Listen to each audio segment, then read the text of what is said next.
Selamat datang di Novel Audioku Channel. Terima kasih sudah mampir di Novel Audioku Channel. Bantu untuk klik tombol subscribe dan like untuk berkembangnya channel ini. Dan jangan lupa untuk nyalakan loncengnya agar selalu mendapatkan notifikasi terbaru dari Novel Audioku Channel. Silahkan menikmati cerita novel favorit Anda. Mari kita lanjutkan kembali kisah novel Aiden Enzo Kehidupan Super, episode 276, bersama Novel Audioku Channel. Selamat mendengarkan. Masih bersama Novel Audioku Channel, mari kita lanjutkan. Di gedung teater kuno, semua petinggi di daerah itu sudah duduk. Penonton dan turis juga duduk. Karena kamar dagang bawah tanah malam ini berbeda dengan dulu, ada pertunjukan tari di awal, dilanjutkan dengan berbagai pertunjukan seperti pertandingan tinju, yang bisa dibilang sebagai hiburan bersama masyarakat dan menambah suasana. Tapi semua orang tahu bahwa acara utamanya adalah kamar dagang bawah tanah. Saat kamar dagang bawah tanah dibuka, turis ini tidak akan bisa melihatnya, dan akan ditutup. Jadi, sekarang, semua orang menonton pemanasan. Morano Jin berdiri di atas panggung dan berkata kepada semua orang, orang-orang dari semua lapisan masyarakat dipersilakan untuk datang ke kota Luofeng kami untuk berpartisipasi dalam kamar dagang bawah tanah ini. Dengan sikap inklusif dan terbuka, kamar dagang bawah tanah tahun ini menampilkan pertunjukan juga. Terbuka untuk dunia luar dan bersenang-senanglah dengan orang-orang. Sekarang, saya umumkan bahwa pertunjukan malam ini secara resmi akan dimulai. Setelah itu, terdengar tepuk tangan meriah. Morano Jin juga membungkuk kepada penonton, lalu berjalan turun untuk menyapa para petinggi di kedua sisi panggung di belakang. Di meja depan, pertunjukan dimulai, dan berbagai tarian, opera, dan akrobat muncul satu persatu, yang sangat meriah. Penonton juga menyaksikan dengan antusias, mengangkat tangan dan berteriak. Seluruh gedung teater bersorak, dan di sini, semua bos yang duduk tidak tertarik dengan pertunjukan tersebut. Yang mereka pedulikan hanyalah hasil terakhir. Simon Hersa dan Palon Doir masih marah satu sama lain, tidak ada yang membiarkan satu sama lain. Morano Jin buru-buru mengatur para pelayan, masing-masing menuangkan secangkir teh yang enak, dan berkata sambil tersenyum, Tuan Hersa, Tuan Doir, kamar dagang bawah tanah akan dimulai dalam setengah jam, keluhan apa yang Anda miliki sehingga Anda tidak disisihkan untuk saat ini. Palon Doir setelah menyesap teh, dia meletakkan cangkir tehnya dengan berat di atas meja, mendengus dingin dan berkata, aku tidak ingin duduk dengan lelaki tua kecil munafik ini. Pipi Simon Hersa berkedut, dia tidak tahan lagi, dia memukul meja, dan berteriak, Palon Doir. Aku sudah lama mentolerirmu, apakah menurutmu ini klub Meng Yu Jinling milikmu? Bang, Palon Doir memiliki temperamen yang berapi-api, jadi dia membanting meja dan berdiri, menatap Simon Hersa dengan sepasang mata harimau dan berteriak, orang tua kecil, jika kamu tidak yakin, ayo bertarung. Aku takut kamu akan gagal.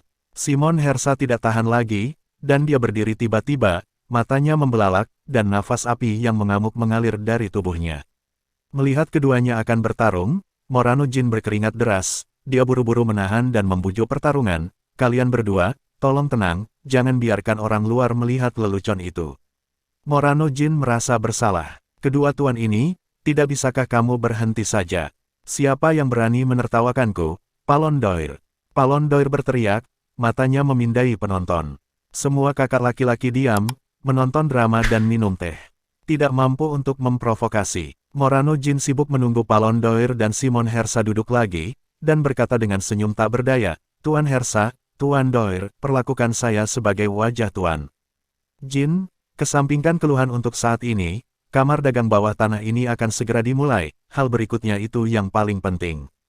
Tentu saja Palon Doir dan Simon Hersa tahu tujuan kunjungan mereka kali ini, dan mereka berdua mendengus dingin satu sama lain dan berhenti berbicara. Pada titik ini, Morano Jin menghela nafas lega.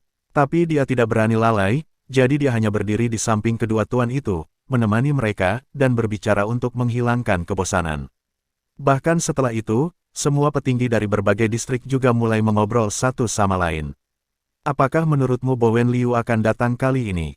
Tanya salah satu pria parubaya berjas putih. Saya tidak tahu, sulit untuk mengatakannya. Lagi pula, Tuan Bowen adalah karakter yang duduk di kursi terdepan saat itu. Tidak ada yang tahu apakah dia akan membunuhnya tiba-tiba. Pria besar lain yang sedang menggigit biji melon mengguncang kepala dan berkata, dengan senyuman di matanya. Lebih banyak kekhawatiran. Lagi pula, jika Bowen Liu berpartisipasi dalam kamar dagang bawah tanah tahun ini, dia akan menjadi lawan yang tangguh. Bahkan jika dia kehilangan pengaruhnya saat itu, jika dia benar-benar melambaikan tangannya dan ribuan orang merespons, itu akan menjadi situasi yang luar biasa. Mereka semua harus waspada terhadapnya. Tuan Kanio, apakah Anda sudah mendengar? Apakah Tuan Bowen akan datang? Pria itu menoleh dan bertanya pada Fredrik Kanio yang sedang minum teh dalam diam. Singkatnya, semua bos telah mengarahkan pandangan mereka pada Fredrik Kanio. Lagi pula, Bowen Liu dan Fredrik Kanio sama-sama berasal dari distrik Dajiangnan. Selain itu, Fredrik Kanio adalah bos kecil di bawah Bowen Liu saat itu.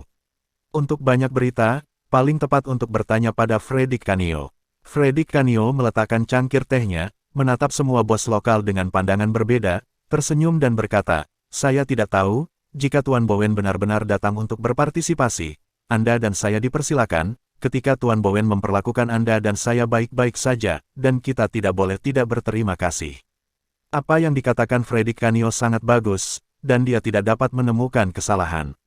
Semua orang juga mengangguk, lalu tersenyum dan berkata, "Ya, apa yang dikatakan Tuan Kanio itu benar."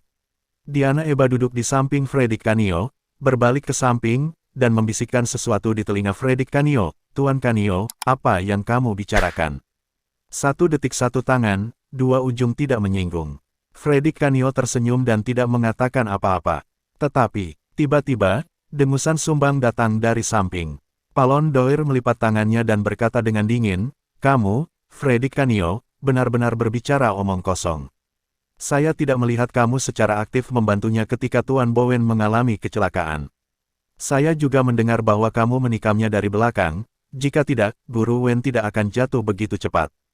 Kamu masih bisa mengucapkan kata-kata tak tahu malu ini sekarang."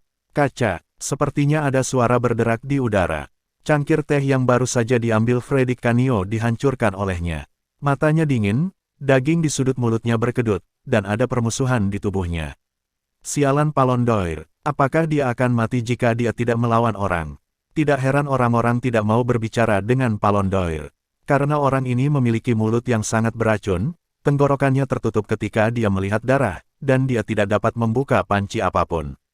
Para petinggi dari daerah lain juga tersenyum nakal, siap menonton pertunjukan yang bagus.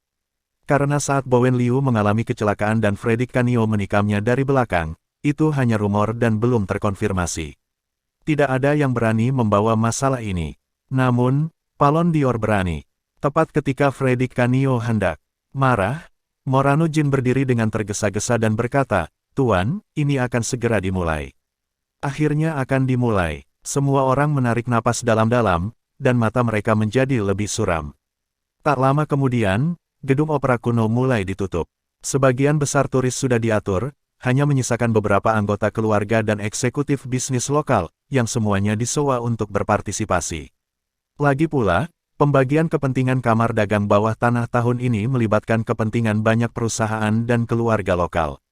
Ini juga masalahnya. Seorang pria bersetelan biru tua datang dari belakang panggung, dan berkata kepada para bos, maaf, saya terlambat, ada sesuatu yang tertunda." Santos Merlin dari angkatan keempat di distrik Jiangnan Besar. Setelah dia selesai berbicara, dia langsung memilih kursi paling bawah untuk duduk, diikuti oleh seorang wanita berbaju hitam. Fredrik Kanio dan Diana Eba saling melirik, tersenyum dan mengangguk, sebagai salam. Bagaimanapun, mereka semua adalah tokoh besar di distrik yang sama. Pada titik ini, Morano Jin naik ke atas panggung, tersenyum di seluruh wajahnya, dan berkata, "Karena semua orang ada di sini, saya mengumumkan bahwa kamar dagang bawah tanah akan dibuka secara resmi." Setelah berbicara, dia mengambil amplop merah dari asisten di sampingnya, buka, meliriknya, mengerutkan kening, dan berkata, "Selanjutnya, agenda pertemuan pertama adalah membagi kembali kekuatan baru Sanjiang, yang dibagi menjadi 5 bidang utama.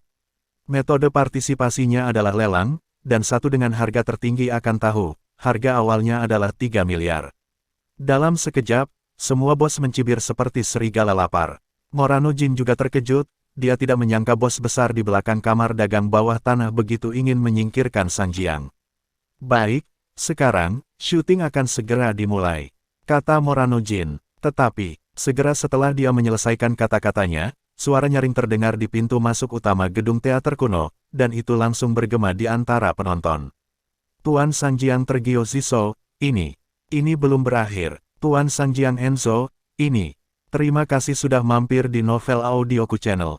Bantu untuk klik tombol subscribe dan like-nya untuk berkembangnya channel ini. Novel Audioku Channel akan memberikan lebih banyak lagi cerita novel yang lainnya dalam versi audio.